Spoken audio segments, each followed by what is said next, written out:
Hello. Nice, rainy, and slow today.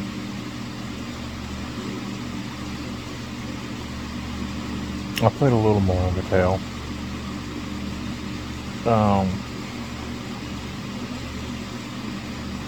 Before losing a big chunk of my progress because of a stupid death. But, so I swapped over to Shipbreaker for a bit. Enjoyed that. For the most part. Did another ghost ship. This time on a gecko, which is basically, a mackerel all grown up.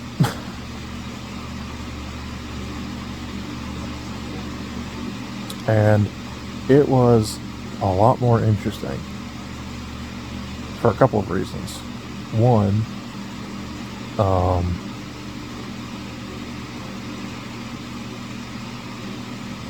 the AI pods were a lot more annoying this time around.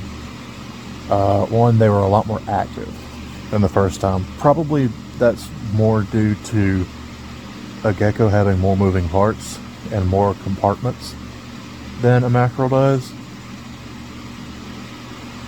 A mackerel can only really have 4 compartments tops, and when you do that, you're counting the 2 spaces, the spaces in between the main compartment and the outer hull.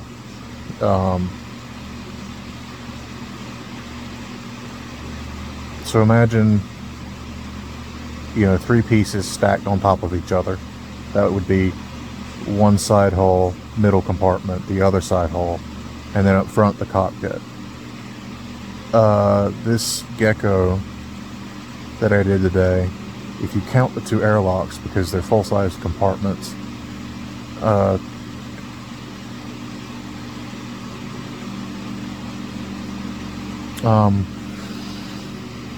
a lot of these compartments are, you imagine, you imagine a cube, and then you put them together. And on a mackerel, it's 4 cubes long is the main compartment, and they're always open in between, for the most part. Sometimes they can be sectioned off with, like, when I say sectioned off, there will be doors and sections, but atmospherically they're all consistently one compartment. Those aren't hard seal locks in between, it's just doors. Whereas on bigger ships like the Javelins and the Geckos, you can put 4 of these cube compartments next to each other flat. So, draw 4 squares on a piece of paper that connect, or draw a square and then cut it in 4. And all 4 of those can be independently sealed in some case. They're a lot more varied. I've seen, some geckos which have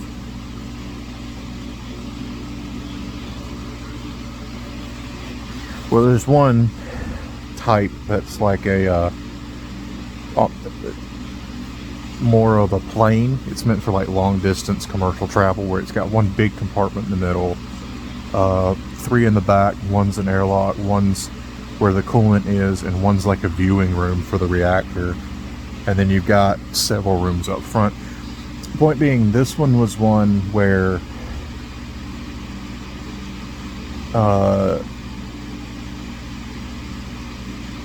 the main compartment was just open to the inside of the hull. So you had, like, up front, you had its cockpit, and you had 3 connected rooms that all could be individually sealed, and the cockpit also individually sealed, and then back 2 airlocks, and everything else was just open. Well,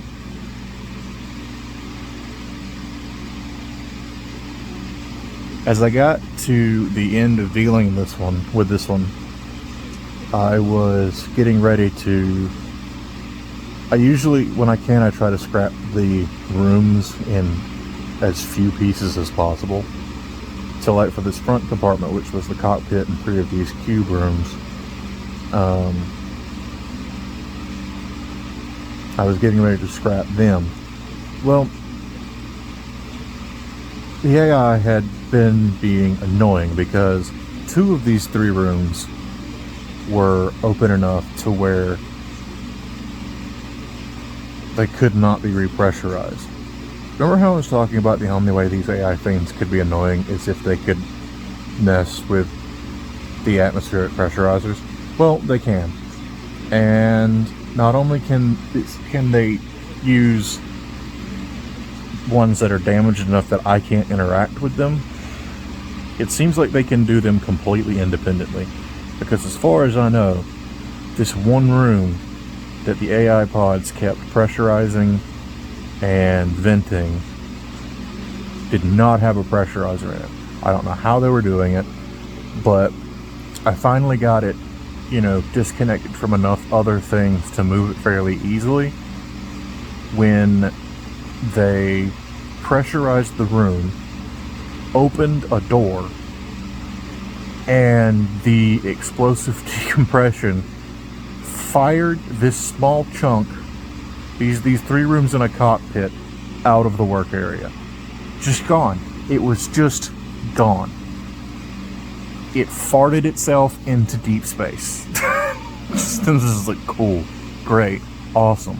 Get to the back of the ship, where there are several fuel tanks mounted around the thrusters. All of them have AI pods on them that I'm going to have to burn off. We're talking some of like 6 or 8 tanks. All of them having at least 1 pod on them. Most of them having 2. And I managed to burn them all off without incident, except for the last one, where I clipped the tank with the cutter. And thankfully, thanks to my planning ahead, there wasn't really much damage for them to do, but it did kill me, and that was annoying. Like, I didn't lose much monetarily. These tanks don't recycle for that much. You still don't want them blowing up, but their value is less in retrieving them for money and more about getting them safely out of the ship so that they don't damage more expensive parts, which is why I left them until absolutely last. Because if I had started with them, that explosion absolutely would have set off the reactor, and I would have lost, in that instant, 30% of the ship.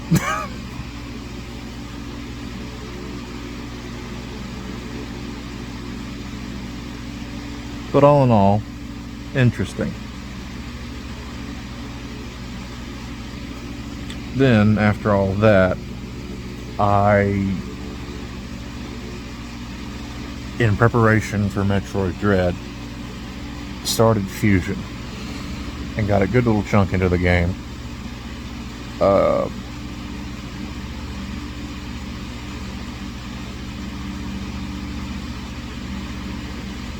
And I don't know if I'm just better at 2D Metroids now than I was when I first played it.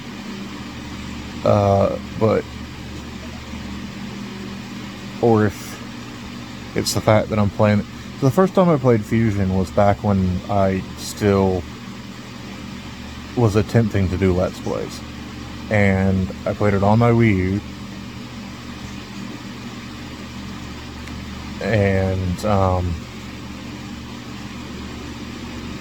there were quite a few times I got hopelessly stuck navigationally, just because I was trying to progress in an area that I wasn't supposed to yet, but I was determined that's what I was supposed to do, because I'm stubborn and an idiot like that.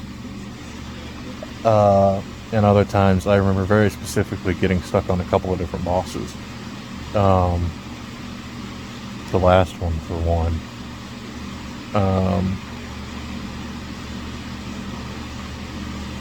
And most of these bosses are due to a unique feature of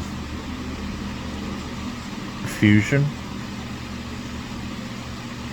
which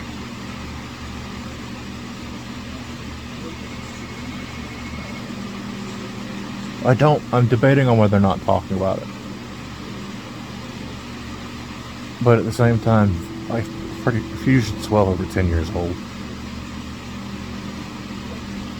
So after you defeat pretty much all the bosses,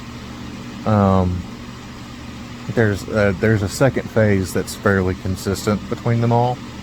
And I was always so bad at this phase for some reason. Mostly because it has... I think that is why it is. So, a lot... Metroid bosses you can just wail on, right? They're generally not your standard 3-cycle affair like Mario bosses. They're closer to Zelda bosses, but without... The difference being, a lot of times Zelda bosses have like a specific set of tells before you can immobilize and do damage to them. Whereas Metroid bosses, you just chip away at constantly while dodging their attacks. And only like very specific ones have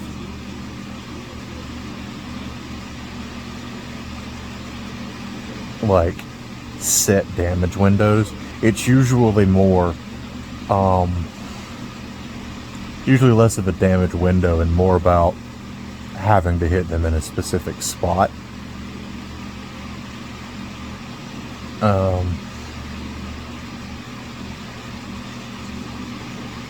I'm thinking about back on even like a lot of Prime bosses, especially the more mini boss type stuff. You just wail on them constantly. They have they have bigger attacks that leave bigger open windows sometimes. But for the most part, it's just down to keeping the pressure on them and not dying.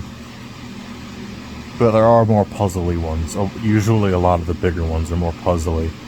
And in that sense, it is honestly more about where to hit than when to hit. Or when you can hit.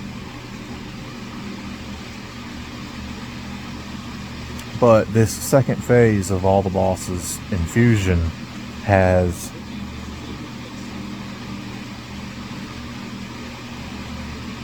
trying to think how to word it right. There's a couple of different types of it, and the one that usually kills me is actually the most basic type. But my impatience would get me killed because it had you can hit it once, and then it's got like a 3 or 4 second like invincibility window, and that always threw me that I couldn't just keep hitting it. And I remember dying a lot in the second phase of these bosses.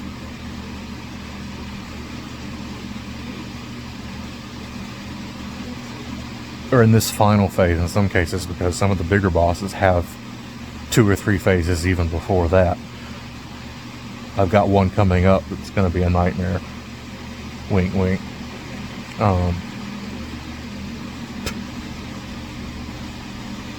But I've just generally been doing a lot better this time so far. The only deaths have been stupid ones against normal enemies, which that's kind of just a Metroid staple for me, getting impatient in areas and not respecting some of the enemies as far as just trying to charge through, getting hit and dying. But only one boss has beat me, and that was just one that does have it's got a consistent pattern and a very narrow damage window that took some getting used to. And of course I figured it out just before killing it the first time around. It was so close, and it got me, because second time it didn't even get a quarter of the way through my energy.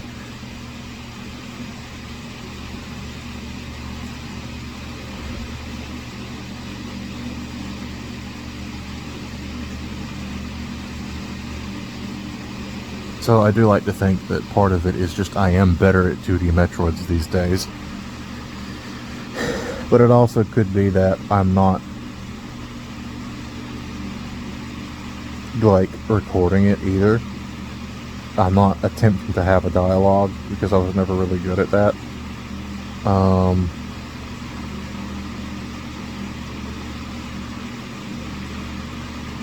I'm not, keeping an eye on the time.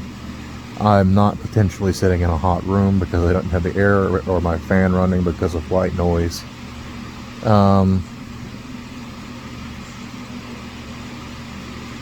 Basically, I can game without standards.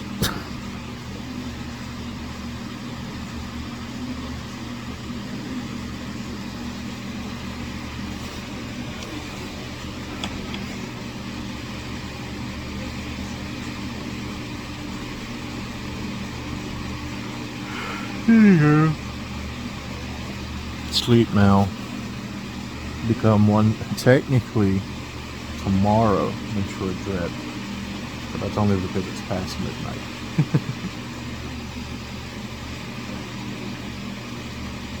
I'll catch you all tomorrow. Good night.